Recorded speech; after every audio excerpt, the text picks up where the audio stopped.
Hello, world. This is Just Being Intentional. My name is Thomas Harris. There's a lot of shows you can be listening to right now, but you're taking the time to hang out with us, and we greatly appreciate it. This is my first interview with the actual guest. My first show was just myself sharing my story, but for my first guest, I wanted to bring in a brother of mine. When I say brother, I mean brother in arms. He's served in the military, United States Marine Corps, and also a fellow member of Merging Vets and Players. His name is Yves Cachuela. I pronounced that correctly? But you said it like a robot, though.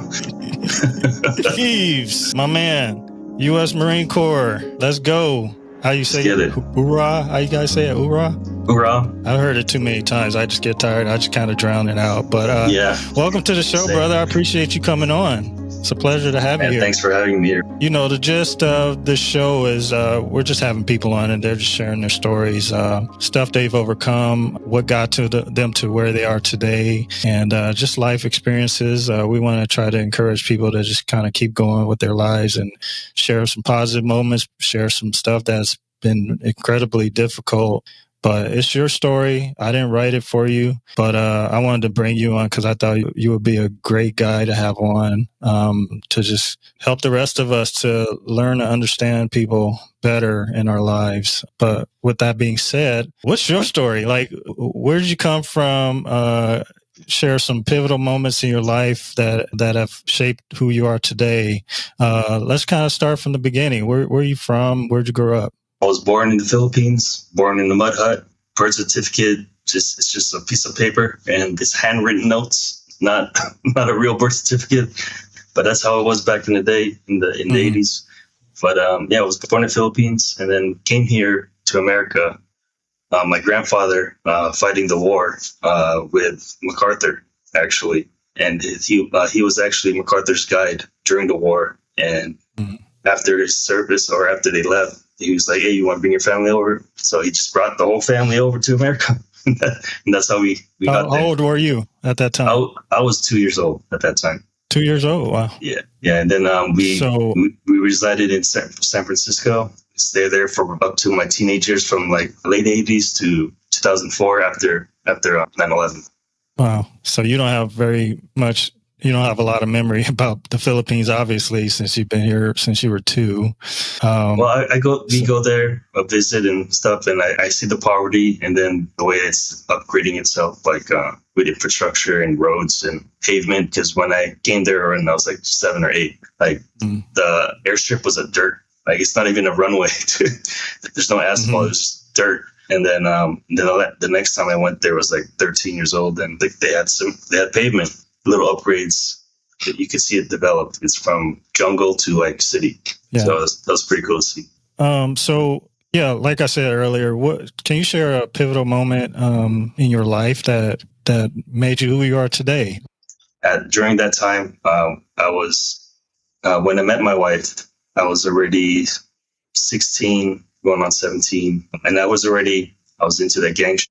I was already on house arrest. Not only that, like what really changed it is that when I got my girlfriend pregnant, which is now my wife, and then that dawned onto me, like, do I want to be the statistic and nothing to show for it? There's no like legacy to show the kid. So I'm like, I need to man up and mature, and that's when I decided to like join the military. What I wanted to change myself is to grow up and then stop hanging out with the same people that I hang out with. And that was the biggest change, because that changed my life, because I see them now, my old friends, and they're still doing the same shit. That's who I could have been, and I'm like, I'm glad that I made that choice. It was my ego that got me. So I went to the recruiter's office where you just like Navy, Marine, Army, so on and so forth, right? But they all offered me a signing bonus. 5,000 this, 10,000 a year. I'm like, I'll join whatever. And then the Marine recruiter looked at me, and I was wearing like, baggy pants, tall tee, like snapback. And he was like, you ain't gonna make it. And that's what he said. He said I wasn't gonna make it. And I was like, I went with him. I did their PT, became like, let's call it preparing for MEPS and all that stuff. And I was like, later down the road, in hindsight, I was like, that's how that motherfucker got me to join the Marine Corps, was to say that I wasn't gonna make it. So I can relate to that experience of, joining the military, because you have to come to the awareness that I need to change because my life is pretty much going nowhere and it's going there fast. And you have to make a drastic change to the trajectory of your life. And I'm grateful for the military for allowing me the capacity to move forward and away from my old life. So I can definitely relate to that. And I said before, and I say it many times, is that there's one defining moment in your life where it changes everything from there. For me, that was deciding to join the military. And I'm sure that's the same thing for you because you just shared that. You said why you joined the Marines and someone like challenged your ego. And that's probably what it was, right? Yeah, pretty much. Yeah. Because everyone else was giving me like, box of chocolate and candy, like, you want a bonus? And I was like, I'll take it. But just him, man, he was just like, just looked at me and said I wasn't going to make it. Simple. How many years did you serve? I did 6. 6 years? So at first I was motor T operator. So I was driving trucks around. I was pretty much like the taxi. Mm-hmm. But then I lat moved to machine gunner. I went to the infantry because motor T was just with the infantry at all times because we were transporting them eastbound and we're just doing exactly what they're doing. Right. Except that we have licenses for to drive trucks. So I'm like, might as well do it. Mm-hmm. So I went full-fledged machine gunner, and then I returned to my unit. Then I became the machine gunner for my unit instead of the driver. But they said it was it was a good thing for them on their side because like if someone can't drive, if I'm there, I could just drive for them. Where were you deployed? To Iraq. Yeah, I went to Iraq 2 times. 106, like just the ass end of Fallujah, and then then my next one was in 2009. So how would you describe that experience going to Iraq? Was it pretty rough? So here's my story for that. It's because it was an eye-opener because when we left, we went to Germany, then flew from Germany to Kuwait to Iraq, we pushed to Iraq. When we were in Kuwait, it was a blue sky, like clear as day. Then we left that night, we went on the AC-130s and went to Iraq. And when we sit ground in Iraq, I'll tell you, like, I swear, like it was just lightning storm, like thunder and lightning. And we came out of the AC-130 and the flight deck dude was just like, run. I was like, why? It's like, it's just lightning. It's like, that's not lightning. That's mortar rounds. I'm like, oh shit. And we just started running to the fucking bunker, dude. And that was my introduction to Iraq. And I was like, damn, dudes, I haven't even got to step out of the plane yet. And then like stuff is already going off. And I thought it was just the storm. Me being a Navy submarine guy, I've had the pleasure of meeting a lot of what I call real life GI Joes, guys like yourself, several other MVP members, people that actually been to war. They've been in Iraq, Afghanistan. They've shot at people. People have shot at them. They've seen things blow up around them. They've held some of their best friends in their arms as they gave their last breath. So I've always commended you guys for what you've endured. And I used to think a little less of myself because I was just on a submarine. I just did circles and dunking and diving and doing fire drills, flood drills, stuff like that. So I used to kind of cheapen my experience because I wasn't actually seeing action, but I had to learn that I took the same oath as you guys did. We all took the same oath. And in that oath, but it was whatever it takes. It doesn't matter if I go to war or not. I'm actually pretty fortunate that I didn't go to war because with war comes with a lifetime of just battling in your mind and overcoming those dark moments that you had to experience firsthand. So I'm grateful for that, but I don't have the same struggles that some that have been in the battle have. I can be that advocate, that friend for them, and at least be an ear. So it's encouraging for me to meet guys like yourself and to be a friend to you. We're in a brotherhood, so we're connected for life just based off of that. I appreciate you, brother. Here's how I put it. It's like, I know you downgraded your service, but but you were still doing what you got to do. And if something would pop up, you were there to go gun ho and help out on the fight if you had to. So right. I see it as like those who shed blood with me in the battlefield will forever be my brother. That's what I hold on to. Thanks, man. Can you share a story about you and your wife? really encapsulates your journey together so far. Like, how long have you been with her? Oh man, we've been together total 18 years, but we've been married for 15. Yeah, man. We have a lot of ups and downs. Like we were high school sweethearts. Like we knew each other's ins and outs, the bad stuff, the good stuff. Like sometimes more bad than good.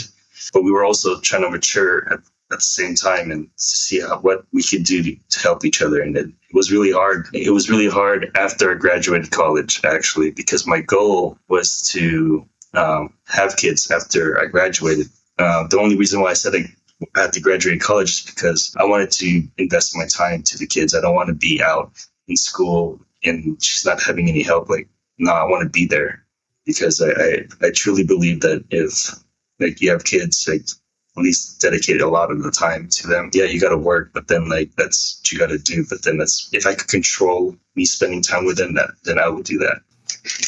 Being married is one of the greatest things you can do in life, but it can also be one of the hardest things you'll ever do in life. And adding children to the mix just makes it that more complicated. But what I came to understand, and I'm still working through, is that when you make the choice to get married and start a family, your life is not about you anymore. It's not about you and you being in your feelings. It's about doing what you signed up to do. So sometimes I don't feel like loving my wife or loving my kids the way they deserve it.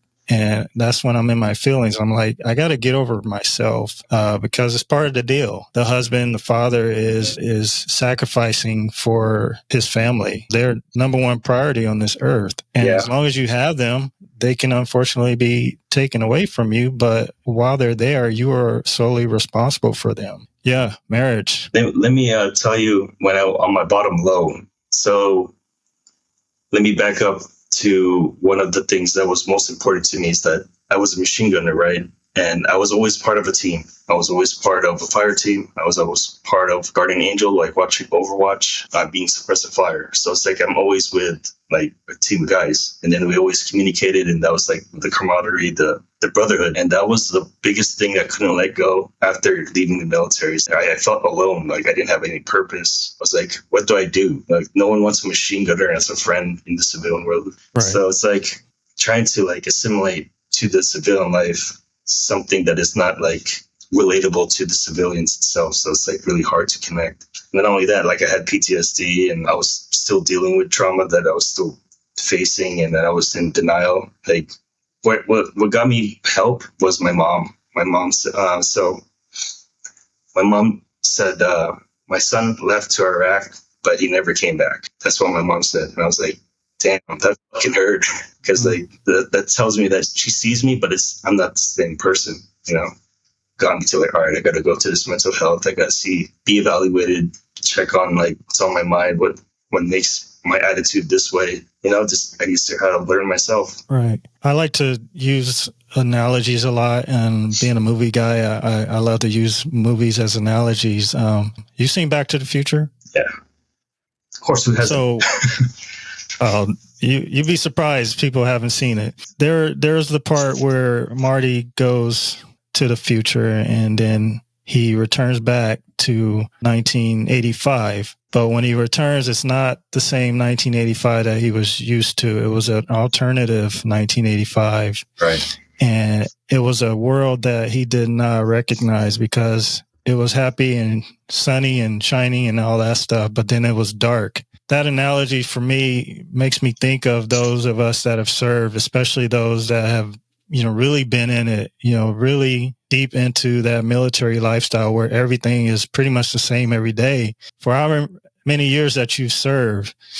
But then you come back and the world that you left is completely different. Like they moved ahead while you were still kind of in this bubble of that lifestyle that you only recognize you were really involved in. And I think that's part of the struggle that some of us veterans have, is that transition back to the world that we left before, whether it was like right after high school or a few years later, after 4, 8, 10, 20 years, it's like, it's not the same world. They've kind of moved on you weren't there. So you have to decide, like, am I going to be a part of this new world, or am I going to just pretend like it's supposed to be the way it used to be? That's a good transition into talking about what's on your shirt right there, Emerging Vets and Players. MVP is a transition program for military veterans and former professional athletes to bring back the brotherhood, the team that we all used to share when we were active duty, and those athletes that were part of the locker room that have to move on and try to figure out what else they're supposed to do in this world. So in that transition for you, how did you discover MVP? This story will go full circle, man. MVP like literally saved my life, I would say. And definitely showed me love that other organizations haven't. And I'm explaining. Because, like I said, once I left the military, I lost my purpose. I lost my team. I don't have that team anymore. And then so I was constantly looking for a team. And so I've joined different organizations like the VFW, Soldiers Project, RWB, what else? Wounded Warriors Project. Like I joined all of them, right? And then I came to notice that like each organization is like they would do a gathering and it would be different people every time. I always had to create a new team. I had to create new connections. But I was like, why can't it just be that I met the first time? And that's where it's like losing a team again. That made me more depressed. I was like, what's my purpose? While in college, like I found a good team that was sustainable until I graduated. I was the president of a veteran fraternity in CSUN. What we did was, help veterans go through college the easy way instead of the hard way, and also being around other veterans and kind of have our own little community in the college itself. And my goal was just to help every single one come back to the real world. And I know it's different now, but you just have to adjust. Like you said, we just have to adapt. The worst experience I've had being a president is that in November 7th, 2008, a veteran named Ian Long, Marine Corps veteran, he's the one that shut up the Thousand Oaks borderline bar, killing 13 people and then killing himself. That right there was it gave us a black eye in the veteran community, because they're like, what the paper said was, oh, he was from CSUN and there's a veteran fraternity group. He must be part of them. This is their problem. Like we need to hold on to them. So I had to write a letter and stating like, look, I tried to help him. Like there was like, it's sad to hear, but he didn't want to receive my help. And then at the same time, I'm like, he wasn't associated with my organization because he didn't want the help. But in my back of my mind, I was like, man, I should have tried harder, try to help him. But yeah, that was that gave us a black eye. And then so I had to do something. What I did was I orchestrated a 5K, and I made all the proceeds, any money that we made, we put it to veterans' mental health and their families. And I partnered up with Soldiers Project, and I literally we made close to 5,000. And then I just gave all that money to them. It's like, hey, give it to the veterans and families. Like, this is all for you. And that was like, I felt good doing that, because like, it just shows that I'm trying to make us look good in the civilian world and into the college, because they saw us as like bad people, bro. Like they didn't want to associate anything with us. They didn't want to invite us to like social gatherings, because like being in a fraternity, you're supposed to socialize with other sororities and fraternities, and they didn't invite us. They thought you were crazy. Yeah, they thought like we were all crazy. Yeah, and so then like I had to do something to make it like, look, this is one bad apple. We're not all like that. You know what I mean? Yeah, it's that stigma. I did the 5K, and then not only that, like I wound up to everything. So we did the most volunteer hours, most community service, we did the most involvement in school. And we were the number one fraternity in that school at CSUN from 2018 to 2019 when I was president. So like I made sure that I solidified that we did good. We helped out the community, and don't look at us as like crazy. We're also human. Right. When you came to MVP, I got to hear your story. You shared your story, and it was very powerful. Oh yeah. Which was, I'll tell it. There's more to it, but that's why I wanted to have you on the show, because it was powerful, and you had brought something, and you showed the people there that night. Can you tell us what that was? Oh yeah, I will. I was going right to that. So after I graduated, me losing my team, like once I graduated, I don't have fraternity brothers and sisters. I do have them offline, but I don't see them as every day because I'm not at the school. Then I just felt depressed, and then like my wife and I were trying to have a baby. Like she couldn't get pregnant. It was like it took a year, and then our communication was shit. Like everything was just going down the drain. Like being depressed and like secluding myself. Like don't want to go outside. Just being in my head. Isolation. Yeah, isolation. And then what was worse is like while my wife can't get pregnant, like so we can't have kids. Like that was my goal, is to have kids and create this good legacy for my kids instead of like my old life. Like this new life that I have now is way better to offer for them. And I couldn't get a kid to share that with in the parking lot. And I had my my M9. And I was like, I tried to off myself, like not once, twice. I'll show you. The viewers, are they going to see this photo too? Yes. Okay. Cool. They will. So I racked it, and then I shot it. I re-racked it, then I shot it again, and it clicked. And then this was the two. If you can see it, the two duds. Mm. So, and it didn't go off. And yeah, man. So I tried to take my life twice, and it's nuts. Yeah. So, but after I did that, and nothing happened. Like I just went back home, like nothing happened, and I didn't even tell her what I did. Like, and then it was like a week or two later. We went to the doctors to check on her belly. It showed that we had twins. In my mind, I processed it as I tried to take my life twice. And God said, you know what? I'll give you two more lives for you. So they gave me twins, and I just think God has a crazy sense of humor, Mm-hmm. Mm-hmm. Yeah, I remember vividly when you shared those two duds. You said after the second one, you said, maybe I'm not supposed to do this. Yeah, pretty much. You're absolutely correct. You were not supposed to do that. Yeah, suicide is hard for me as well. I shared on my first episode about my dad, taking his own life. He was successful in that, but I don't think I shared that. I definitely forgave my dad for what he did, even though I thought that he cheated his family by leaving this world, voluntarily. But I've done my business with God through that, and I definitely forgive my dad because he didn't know any better, and he didn't reach out, and this is important for us to know that we have to reach out because we can't do life by ourselves. So, yeah, I appreciate you sharing that. So, transition when we talk about the twins, it's been a rough go with the twins. Is that right? Yeah. This is when I already met you guys at MVP. After I tried 3 more weeks after that, after we found out that they were twins, I was already with you guys, and I started sharing it with you guys, and it was like you guys had nothing but love and support for me. And then even when we found the diagnosis of Kayah, like she was on the ultrasound, they could see that she was missing her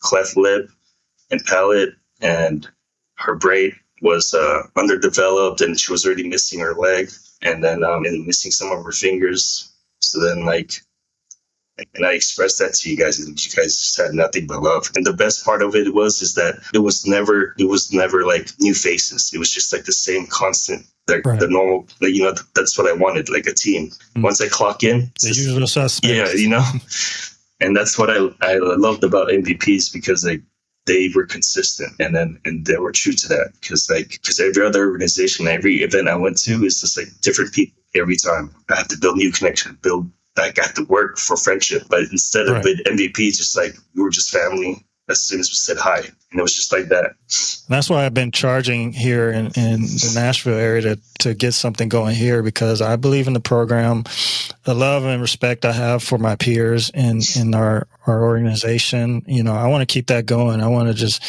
make sure people know that they have a family and that they are welcome, despite what their battles are, what their demons are. We want to provide a safe place for people to come and just continue to share their stories and be a part of a community like you once were before, and not feeling like you're an outcast and no one can understand you. we all have a relatability factor, and that's the winning formula for us. But it's all about community.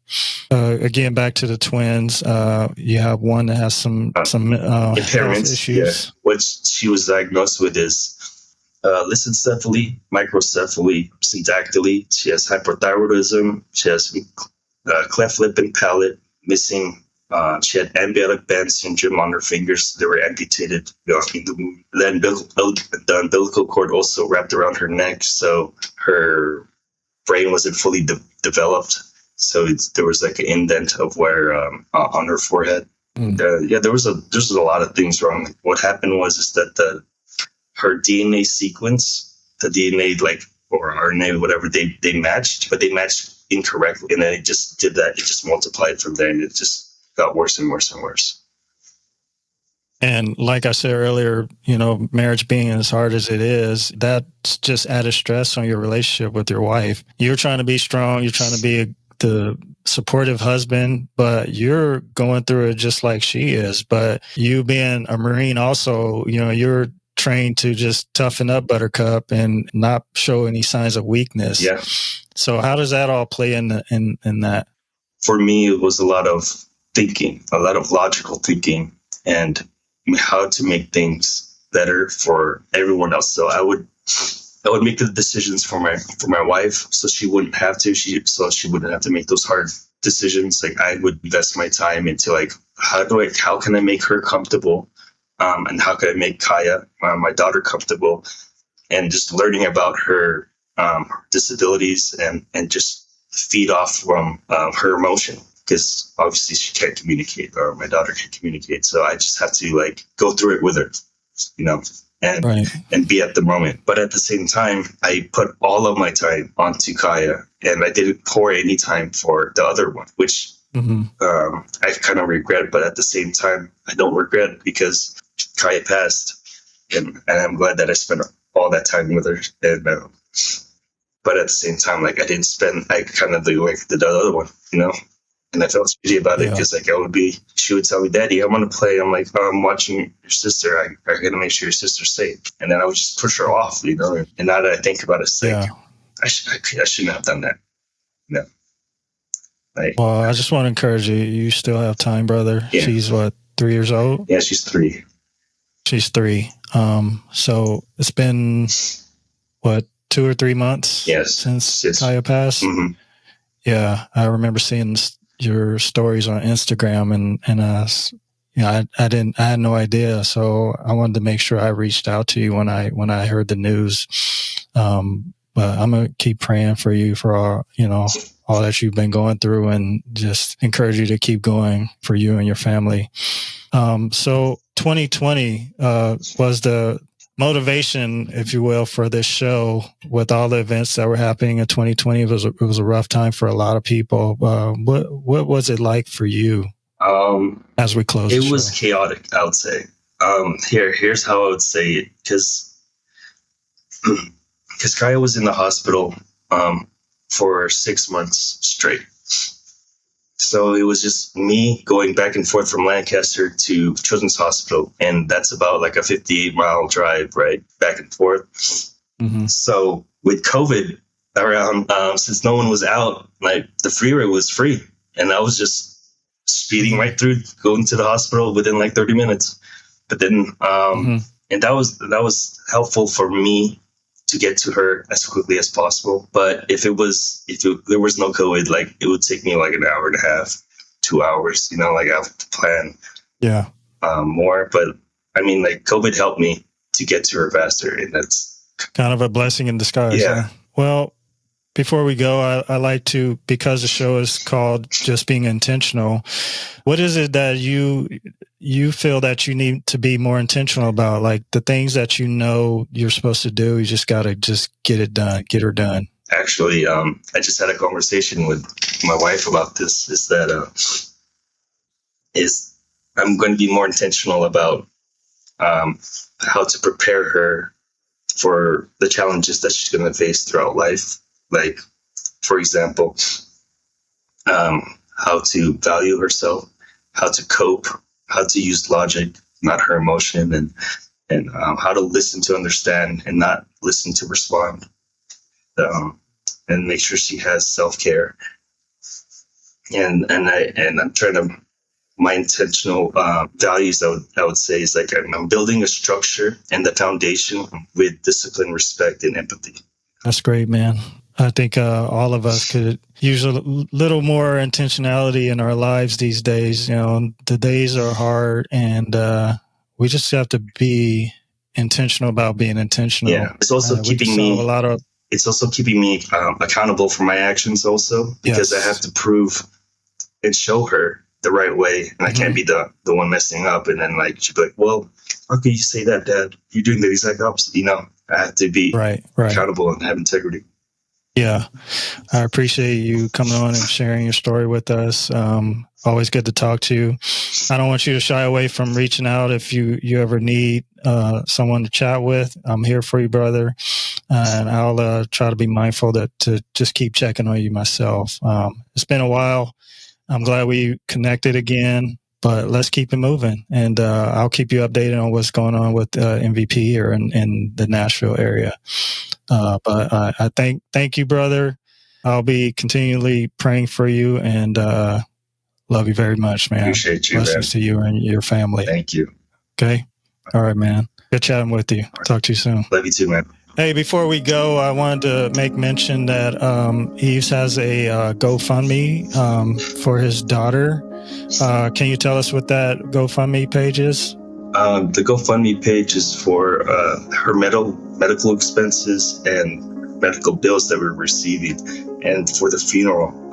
So her funeral cost about $6,800, and then her hospitalization bills and her insurance bills are coming in. They're starting to call us. They want another $8,000. And we're like, can we do payments? They're like, no, they want a lump sum. I don't know why they want a lump sum, but like I've been trying to pay them little by little, and it's just like almost $8,000. It's like 14 G's that I have to pay, and like it's hard, dude. And not only that, like I'm trying to grieve at the same time, and it's unhealthy to, you know. Right. That's the gist. It's for her medical bills and her funeral, and so that we could just grieve healthy, you know. Right. Well, to the audience, this man has fought for this country bravely. No veteran deserves to go through any suffering, especially suffering in silence. So if you're listening to the show, you feel so led to contribute to this GoFundMe page in honor of his daughter, Kayah. This family needs your support. So why don't you go and tell us what the page is? How can they get in? The best way to find it is literally, you can spell her name. That'll be easier. It's going to be Kayah, and the first couple pages that you'll see, it's gonna be her. She's the one. I'm holding the babies, both of them in my arms. If that helps. Kayah. Yeah, Kayah. Does this help? Absolutely. We'll see what we can do. All right. Love you, man. Love you guys. Love you too. All right. Take care. See you, bro.